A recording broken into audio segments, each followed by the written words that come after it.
नमस्कार। बीएड शिक्षकों के ब्रिज कोर्स परीक्षा को ध्यान में रखते हुए हम हिंदी भाषा का अध्ययन कर रहे हैं। हिंदी में अध्याय 3 के अंतर्गत इसके पहले हमने 4 ब्लॉक मॉडल में मौखिक भाषा के विकास को समझने का प्रयास किया। आज के इस वीडियो में हम अध्याय 3 के पहले एक्सरसाइज को सॉल्व करेंगे। जितना हमने अध्याय 3 में अध्ययन किया है उस पर आधारित जो एक्सरसाइज के क्वेश्चन है, क्योंकि कुछ शिक्षक ये कह रहे थे कि अभ्यास प्रश्नों को भी हल करना चाहिए क्योंकि यह हमारे लिए महत्वपूर्ण है, तो अभ्यास प्रश्नों को भी हम साथ में ही लेकर चलेंगे ताकि जो पढ़ रहे हैं वो आपको अभ्यास के माध्यम से हम कंप्लीट करवा दें। तो जो पहला प्रश्न हिंदी अभ्यास 3.1 में दिया गया है वो यह कि 4 ब्लॉक मॉडल में कौन सा खंड शामिल नहीं है। तो आप सभी जानते हैं, हमने सबसे पहले चर्चा की थी मौखिक भाषा के विकास की, जो सुनने और बोलने पर निर्भर करता है। उसके बाद शब्द की पहचान, जो दूसरा, और तीसरा ब्लॉक पढ़ना, और चौथा ब्लॉक लिखना। इसमें कहीं भी अनुवाद जैसा ब्लॉक नहीं है, तो इसलिए ये जो दिया गया है कौन सा शामिल नहीं है, तो यहाँ विकल्प सी अनुवाद शामिल नहीं होगा। ठीक है, ये आप सभी जानते हैं। अब दूसरे प्रश्न पर आते हैं। दूसरा प्रश्न पूछा गया है कि 4 ब्लॉक मॉडल के अनुसार पढ़ना जो कौशल है वह केवल शब्दों को पहचानने का अभ्यास नहीं है। ठीक है, इसके साथ और कौन कौन से 2 तत्व स्वाभाविक रूप से जुड़ जाते हैं। तो बच्चा अगर पढ़ रहा है तो क्या सिर्फ पढ़ने भर से ही हम उसको यह मान लेंगे कि सार्थक पठन हो गया? नहीं।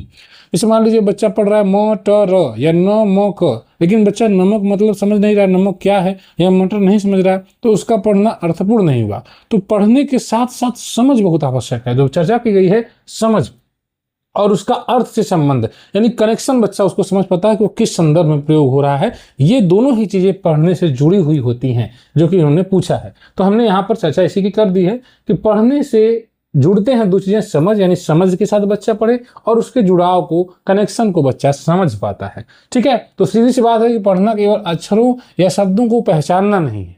ठीक है, वास्तविक पढ़ना तभी माना जाएगा जब बच्चा पढ़े गए शब्दों और वाक्यों का अर्थ को समझे और उस सामग्री से भावनात्मक और बौद्धिक रूप से जुड़ाव उसका हो सके, किस कॉन्टेक्स्ट में है वो उसको समझ सके। ठीक है, ये दोनों ही चीजें होती हैं। अब आप इस एग्जाम्पल के थ्रू और बेहतर तरीके से समझे कि जब बच्चा कोई कहानी पढ़ता है, उसमें पात्र को, घटनाओं को और भावनाओं को समझता है, तब वो पढ़ने की प्रक्रिया में सक्रिय रूप से भाग लेता है। जैसे बच्चा पढ़ता है कि एक लड़की नदी के किनारे जा रही थी पानी भरने, तभी एक मगरमच्छ वहां पर आया, तो बच्चे के दिमाग में आ जाएगा, किसी भाव आ जाएगा कि कहीं ऐसा ना हो कि मगरमच्छ उसको काट ले या खा जाए। तो इस प्रकार से बच्चे समझते हैं। ठीक है, विचार प्रकट करने लगते हैं पढ़ने के दौरान। यही वास्तविक पठन है। इससे उसकी भाषा दक्षता के साथ साथ कल्पना शक्ति देखिए और सोचने की क्षमता विकसित होती है। निश्चित रूप से बच्चा सोचेगा तो कल्पना शक्ति बढ़ेगी। ठीक है, अगला प्रश्न है तीसरा, मौखिक भाषा विकास भाषा शिक्षण की शुरुआत क्यों मानी जाती है? भाषा सीखने के दौरान मौखिक भाषा का विकास शुरुआत वहीं से होता है। आप अगर देखें तो बच्चा जन्म के बाद सबसे पहले सुनना शुरू करता है। ठीक है, 4-6 महीने जाते जाते सुनने पर रिएक्शन भी देना शुरू कर देता है। ठीक है, सुनने के बाद समझ विकसित करता है कि क्या उसको कहा जा रहा है।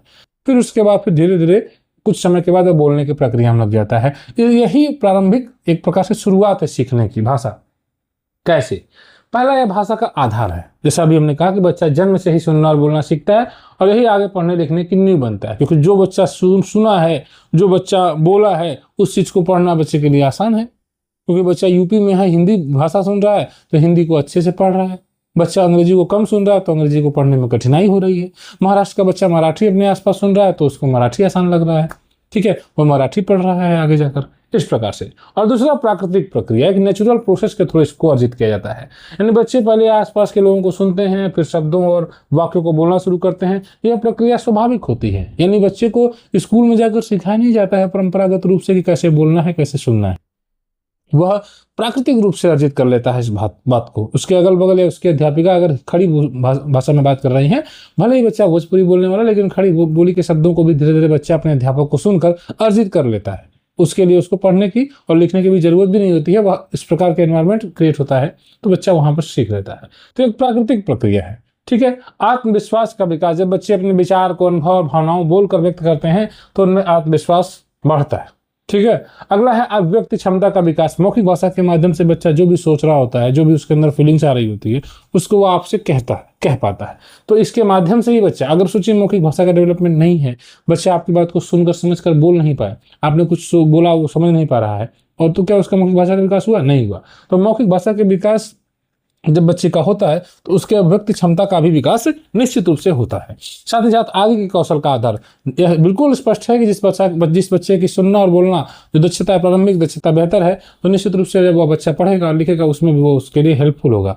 अब जैसे बच्चा हिंदी पढ़ रहा है, हिंदी को सुना है अपने आसपास तो पढ़ रहा है बेहतर तरीके से, अंग्रेजी को कम सुना है, नहीं सुना है, फिर अंग्रेजी उसके लिए कठिन हो जाती है। ठीक है, तो फिर एक भाषा के माध्यम से उसको हमको दूसरी भाषा सिखानी होती है। ओवरऑल अगर मौखिक भाषा मजबूत होगी तो अन्य कौशल भी आसानी से विकसित होंगे। अब आगे आपका एक और प्रश्न है कि आप अपनी कक्षा में मौखिक भाषा को भी रोचक बनाने के लिए क्या गतिविधियां अपनाएंगे। अगर आप अपनी कक्षा में शिक्षक के रूप में कार्य कर रहे हैं, आपके बच्चों का मौखिक भाषा का डेवलपमेंट हो, ओरल लैंग्वेज डेवलपमेंट हो, तो क्या करेंगे आप? तो आप कोई भी डिस्कशन कर सकते हैं, कोई भी अपने हिसाब से आप विचार बनाइए कि आप क्या करेंगे कि बच्चे का सुनना और बोलना बेहतर हो, तो आप किसी चित्र पर बातचीत करेंगे। आप एक बड़ा सा पोस्टर खुद एक शिक्षक के रूप में बना लीजिए, ठीक है, या प्रिंट आउट निकलवा लीजिए, ठीक, किसी गूगल से सर्च करके उसको निकलवा लीजिए, किसी इसमें प्राकृतिक दृश्य हो या किसी बाजार का दृश्य हो, या टीएलएम्स में खुद पोस्टर्स अवेलेबल है। फिर भी आपका मन अगर कुछ अलग करने का कर रहा है तो आप खुद से बना के उसको दिखाइए बच्चों को और उस पर फिर बातचीत करिए। इससे बच्चे कहीं ना कहीं जो भी चित्र में देखेंगे उस पर अपने विचार रखेंगे। सर जी, आपके चित्र में मुझे घर दिखाई दे रहा है, ऐसा ही घर मेरे दोस्त का है, या मेरा घर भी, यहाँ पर एक गाय, बाहर एक गाय बंधी हुई है, सर गाय हमको दूध देती है, ठीक है, तो गाय दूध देती है, गाय और को किस काम में आती है, ठीक है, गाय गोबर से भी हम जो है अपने गोबर को भी हम बाद में जो भी बच्चे बताते हैं उपले वगैरह बनाते हैं उसका भी हम यूज करते हैं। बच्चे बातचीत करेंगे। जब आप इस प्रकार की चीज़ों कक्षाओं में रखते हैं, बच्चों के सम्मुख ले जाएंगे तो बच्चे बातचीत करेंगे। जैसे आप बच्चों को एक रोचक चित्र आपने दिखाया बाजार, पार्क, स्कूल, वही बात जो मैंने भी आपको बताई। इसमें प्रश्न पूछ रहे हैं, क्या देख रहे हो, कौन कौन है, क्या हो रहा है। बच्चे अपने विचार, अनुभव, कल्पनाओं को साझा करेंगे और इस गतिविधि से लाभ ये होगा कि बच्चों के बोलने की क्षमता विकसित होगी, ठीक है, मौखिक भाषा का विकास होगा, नए नए शब्दों को सीखेंगे, कल्पना शक्ति और सोचने की क्षमता बढ़ती है और बच्चों में आत्मविश्वास पैदा होता है। जब वो इसको देखेंगे तो बड़े कॉन्फिडेंस के साथ होंगे, हाँ ये सही है, ठीक है, चित्र के सारे। अन्य रोचक गतिविधियां भी आप कर सकते हैं। आप एक शिक्षक के रूप में कहानी सुनाइए बच्चों को, फिर कहिए कि आप दोनों को अपनी कहानी, इसी कहानी को दोहराओ। आप भूमिका अभिनय करवाइए, रोल प्ले कर, इस पर हमने विस्तृत चर्चा की है। अनुभव साझा करनिए, ठीक, कोई भी अनुभव कि तुमने कभी अपने गांव में गर्मी की छुट्टी में कहाँ गए थे, या ठंडी जब पड़ती है तब क्या करते हो, तो बच्चा अनुभव बताता है, सर जी ठंडी छुट्टी पड़ती है तो मैं नहाता नहीं हूँ, और सर जी दूसरे बच्चे का सर ये भी नहीं नहाता है, ठीक। बच्चे इस प्रकार से डिस्कशन करते हैं, आप जानते ही होंगे।